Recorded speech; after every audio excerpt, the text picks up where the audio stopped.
Allah bentangkan di tapak kaki kita benang, selut, lumpur, dan kita wariskan kehidupan ini daripada tuan kita, daripada ayah ibu kita. Sekarang kita pun sudah tua. Rata-rata orang yang buat benang berumur 60 tahun ke atas. Anak-anak kita hantar pergi kerja kelang.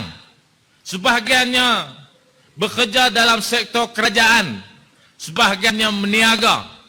Tinggallah benang kepada orang tua-tua, dan datang usahawan-usahawan yang kaya raya merebut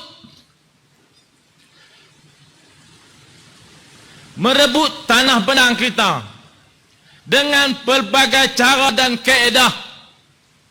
Akhirnya tanah benang kita terlepas kepada orang. Bila kita buat dalam skala yang kecil, kita rugi. Tapi mereka datang dengan modal yang besar. Mereka pujuk jiran-jiran kita, mengusahakan sawah padi kita. Akhirnya kita menyerah dan kita menjadi pesawah yang duduk di rumah. Mereka mengusahakan tanah kita, maka mengaut kekayaan yang kerajaan turunkan dalam pelbagai bentuk bantuan dan subsidi. Kita tinggal di rumah menjadi tauke dalam tanah yang makin hari semakin kecil. Datang hasil tahunan, kita bertanggungjawab menunaikan zakat. Allah fardukan padi dikenakan zakat. Oleh kerana kita tak tahu hasil kita berapa, saban tahun zakat padi menurun. Tuan-tuan sekalian, bila tertinggal satu rukun dalam kehidupan, Allah angkat sedikit demi sedikit keberkatan, dan kita dihadapkan dengan masalah demi masalah. Sekarang kita sedang berada di persimpangan.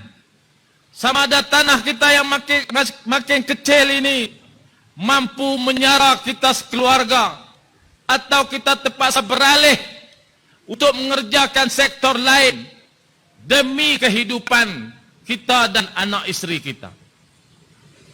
Maka tidak heran di celah-celah persimpangan yang kita hadapi datang orang lain, walaupun tak perlu tukar nama. Dia menguasai pusaka nenek moyang kita. Mereka mengumpulkan kekayaan di atas kerelaan kita, mungkin atas kesempitan yang kita hadapi.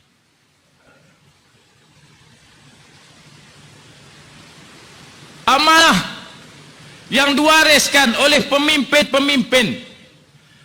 Begitu banyak pemimpin merancang, merangka dan menurunkan pelbagai skim dan bantuan untuk kita hidup di petak-petak sawah dengan lebih senang dan selesa. Akhirnya kesenangan dan keselesaan terlepas dari tangan kita, pergi kepada orang lain. Walaupun sawah padi itu namanya Ali bin Abdullah, tetapi yang mendapat manfaat besar daripada tanah Ali bin Abdullah adalah Ah Ciong.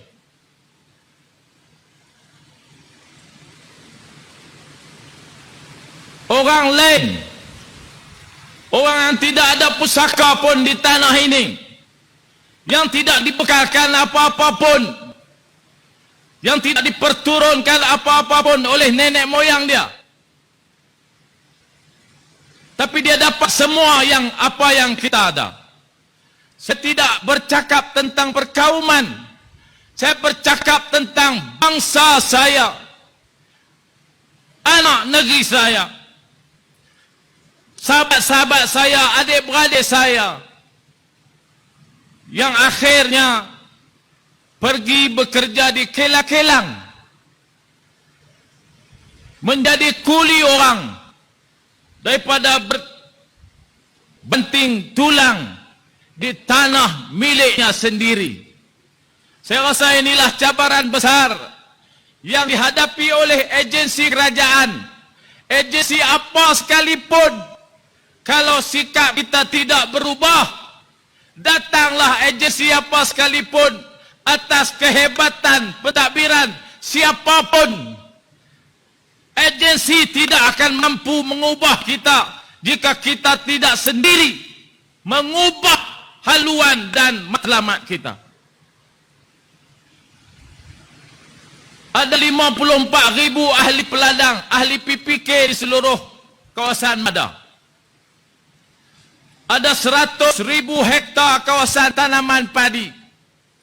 Ada 8,000 tanah yang sudah hilang fungsi tanaman, menjadi tapak rumah, menjadi jalan, menjadi ban, menjadi daratan.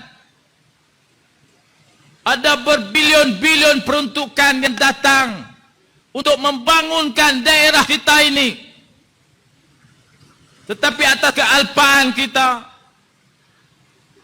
atas pertimbangan yang telah kita sendiri buat, nasib kita tidak berubah.